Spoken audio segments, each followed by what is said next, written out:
all are doing great. So today our topic is in grammar samas. Samas means in English it is called compound. Okay. So before gonna start, I have to say what is the meaning of samas. Samas means like some means pass, just near. Okay. As yani some as, some plus as. Some means pass, near, us means रखना, की मतलब you just like पास रखना. ठीक है. सो यहाँ पास रखना क्या है, जिसका परिभाषा है डेफिनेशन, दो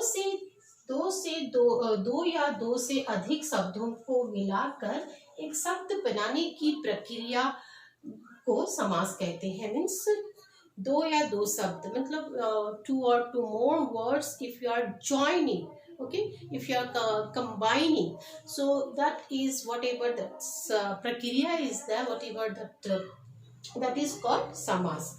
जैसे कि सार्थक शब्द बनाना. सार्थक मीन्स शब्द का अर्थ हो. सार्थक मतलब जिस शब्द का अर्थ हो उसे हम वैसा शब्द होना चाहिए. जैसे कि अभी हम लोगों ने कहा पास रखना, तो इसका मतलब वो एक सार्थक शब्द है. तो सिर्फ समाज में यही प्रक्रिया नहीं है, नॉट ओनली दिस प्रक्रिया कि पास रखना या पास नहीं रखता है, इस तरह के शब्द कोई नहीं, बल्कि उन शब्दों को मिलाकर, वैसे शब्दों को मिलाकर एक नवीन शब्द बनाया जाता है. उस तरह के शब्दों को हम लोग मिलाकर एक न्यू शब्द यानी न्यू वर्ड क्रिएट करते हैं, उसे हम समास कहते हैं. जो शब्द को हम लोग मिलाकर न्यू, जो इस प्रक्रिया ना कि ये प्रक्रिया जो भी है, वटेवर जिसका जो क्रिया है, whatever here work is there, it is not only doing that कि एक सार्थक शब्द को, एक मीनिंगफुल शब्द को बनाना, ना कि उसका मतलब ये है कि एक न्यू वर्ड को भी क्रिएट करना, उसे हम समास कहते हैं. नाउ समास के पद. सो समास के पद में क्या होता है, जो समासिक प्रक्रिया बनने के नए शब्द को हम समासिक शब्द कहते हैं. जैसे कि हम कहते हैं यहाँ पर गंगा के जल. सो यहाँ पर समस्त पद यानी कि यहाँ पर हम ये गंगा के जल, सो यहाँ पर गंगा के जल को हमने अलग अलग करके लिखा है. तो यहाँ गंगा जल, राइट. सो गंगा जल है, तो यहाँ जो गंगा जल है समास पद, यानी समास में बहुत सारे पद होते हैं. तो इस पद में, पद को हम क्या बोलेंगे, इस पद को हम बोलते हैं उत्तर पद. क्यों? इस पद को हम बोलते हैं उत्तर पद, यानी कि दूसरा पद.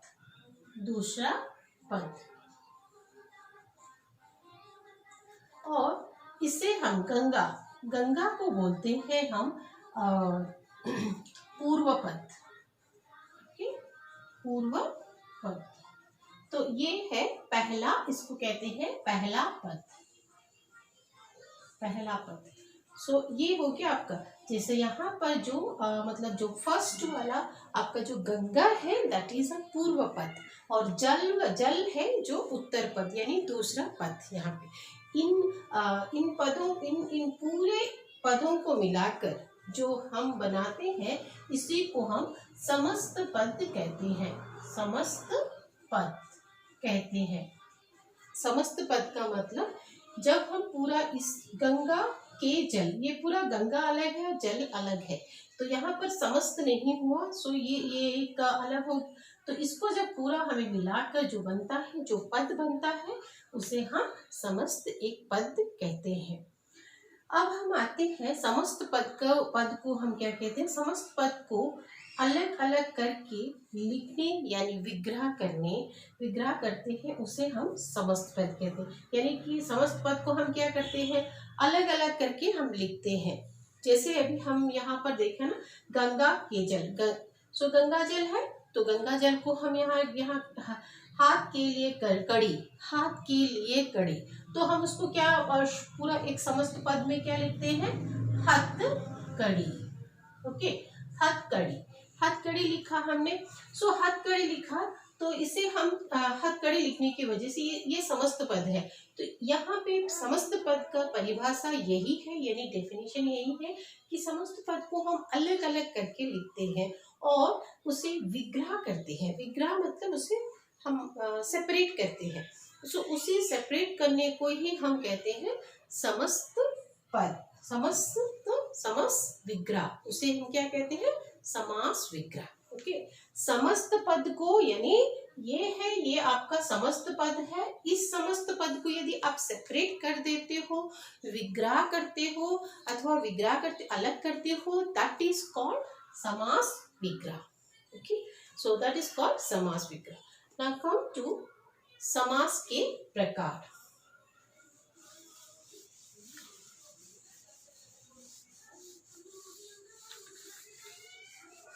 समास के प्रकार। समास के कितने प्रकार हैं?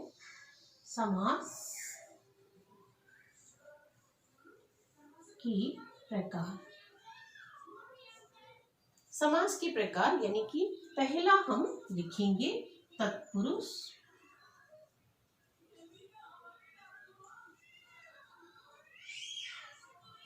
समास। ओके, और दूसरा हम लिखते हैं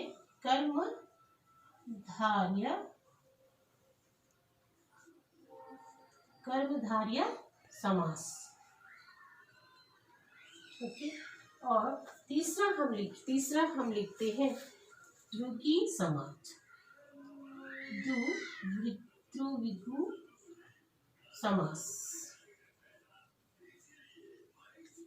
समास। और चौथा आपका होगा द्वंद्व समास।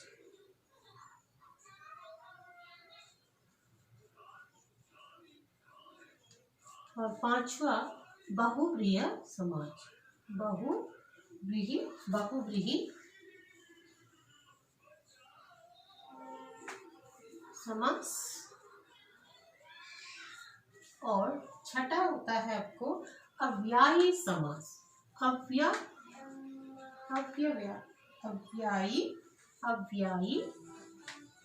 अव्यायी भाव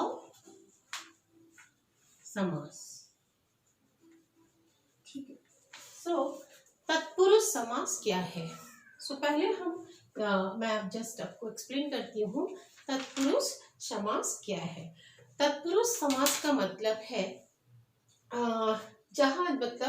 जहाँ हम जिसका दूसरा पद यानी दूसरा पद प्रधान होता है, यानी हम just I told you before only, जैसे कि दूसरा, जैसे गंगा जल कहा है, जो जल दूसरा पद है वो वहाँ पे प्रधान होता है मतलब इम्पोर्टेंट होता है। और विग्रह करने के बाद जब हम उसे विग्रह करते हैं, जब हम अलग कर देते हैं, अलग करने पर वो क्या होता है आपका कारक, यानी कारक का चिन्ह लगता है। जब हम जैसे कि गंगा जल लिखा, सो गंगा के जल, सो वहां पे हम लोग कारक का चिन्ह प्रयोग करते हैं। किसमें? तत्पुरुष समास में। लेकिन समास प्रयोग किया जाता है, लेकिन समास का समस्त पद बनाते वक्त यदि हम पूरा एक पद बनाते हैं तब कारक का लोप होता है। यानी कि अभी हमने लिखा था कि गंगा जल, सो गंगा जल, ठीक है, ये है समस्त पद। सो इस पद में ये जो दूसरा पद है ये प्रधान है। ठीक है, ये प्रधान पद है। जब हम इसको विग्रह करते हैं, जब इसे हम अलग करते हैं, अलग करने से, विग्रह करने से क्या होगा? गंगा के जल। सो गंगा के जल, के आपका कहाँ आता है? ऑब्वियसली कारक में, कारक का चिन्ह है गंगा के जल। सो गंगा के जल हुआ। तो गंगा के जल हम लोग जब उसे विग्रह करते हैं, अलग करते हैं, तो हम उसे कारक के चिन्ह का प्रयोग करते हैं। लेकिन जब हम समस्त पद बनाते हैं, इस तरह के पद बनाते वो कारक का लोप होता है, तब वो कारक नहीं आता है। इसे हम तत्पुरुष समास कहते हैं। कर्मधारय समास में आपका क्या होता है? कर्मधारय समास में एक पद विशेषण होता है और दूसरा पद, एक पद विशेष्य बतलाता है और दूसरा पद विशेषण होता है। यहाँ यानी कि एक पद उपमेय देता है और दूसरा पद उपमान होता है। विशेष्य का मतलब आपको अच्छी तरह से मालूम होगा। विशेष्य यानी जो विशेषता बतलाता है, यानी कि विशेषण जो है, जो संज्ञा या सर्वनाम का जो विशेषता बतलाता है उसे हम विशेषण कहते हैं। उसी तरह जो संज्ञा का जो विशेषता बताया है उसे हम विशेष्य कहते हैं। तो इसी तरह यहाँ पे उपमेय, उपमेय का मतलब जो हमें तुलना किया जाता है, जिसका उपमा दिया जाता है, या और उपमान मतलब जिसका दिया गया। सो इस तरह इसे हम कर्मधारय समास कहते हैं। हम और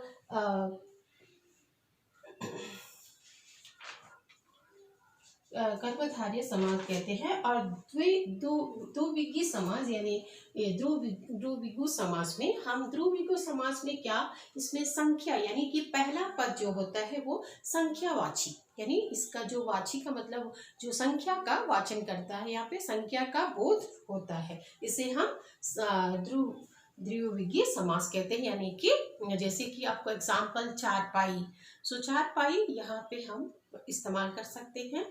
सो दिस इज कॉल्ड द्विविगी समास। द्वंद्व समास यानी द्वंद्व समास का मतलब होता है, द्वंद्व का मतलब होता है झगड़ा, लेकिन यहाँ पे द्वंद्व वो झगड़ा करना नहीं है, यहाँ पे जो दोनों पद है अपने अपनी जगह में इम्पोर्टेंट है। सो जैसे कि माता पिता, तो यहाँ क्या होता है, वहाँ दोनों पद, माता भी एक पद है, जैसे यहाँ पे हमने लिखा माता और पिता। सो माता और पिता, सो माता पिता जो होता है ये दोनों इम्पोर्टेंट है, प्रधान है जो। लेकिन हम जब समस्त पद उसे लिखते हैं, हम जब उसका पद लिखते हैं, लेकिन उसके बीच में हम योजक चिन्ह यूज करते हैं। योजक यानी जैसे कि हम माता पिता ऐसे डैश करके हम लिखते हैं, है ना। सो इस तरह जब इसमें योजक चिन्ह यूज इस्तेमाल करते हैं, और जब हम विग्रह करते हैं यानी कि उसको अलग कर देते हैं, अलग करने से आपको क्या होगा, माता और पिता, विग्रह करते वक्त जब उसको आप अलग करेंगे, जब आपको समस्त पद में आप माता पिता डैश, माता डैश पिता ऐसे लिखते हैं ना, भाई बहन, घर घर, इस तरह हम लोगों को बहुत सारे वर्ड्स आते हैं, लेकिन समस्त पद में। लेकिन आप जब उसको विग्रह, when you will separate that one, उस पद को आप अलग करोगे, तब उसके जगह में आप उस चिन्ह के जगह, उस डैश के जगह में आप और का इस्तेमाल करते हो। अब आते हैं बहुब्रीहि समास। बहुब्रीहि समास में क्या होता है, जैसे कि यहाँ समास मतलब जो पद, मतलब पहला अपने दोनों तीसरा पद का वो प्रधान बतलाता है, उसका विशेषता बतलाता है, उसका बोध कराया जाता है। जैसे कि जब दोनों शब्द मिलकर तीसरे शब्द का विशेषता बतलाता है, जैसे कि यहाँ example you can say Neelkanth, okay, Neelkanth. So Neelkanth वहां पे हम कैसे बतलाएंगे, नीला है जिसका कंठ, नीला है जिसका कंठ, अर्थात यहाँ पे अर्थात का यूज किया जाता है, अर्थात कौन है, शिव। सो नीला है जिसका कंठ। उसी तरह हम लास्ट अव्ययभावी समास, अव्ययी भाव समास। अव्ययी भाव समास में क्या होता है, जिस समास में जिस समस्त शब्द का अव्यय भाव का बोध किया जाता है उसे ही या दर्शाया जाता है, उसे हम अव्ययी भाव समास कहते हैं। Okay children, so I hope you all understood. Till then we will meet again next class. So till then, bye. Have a great day. Stay safe.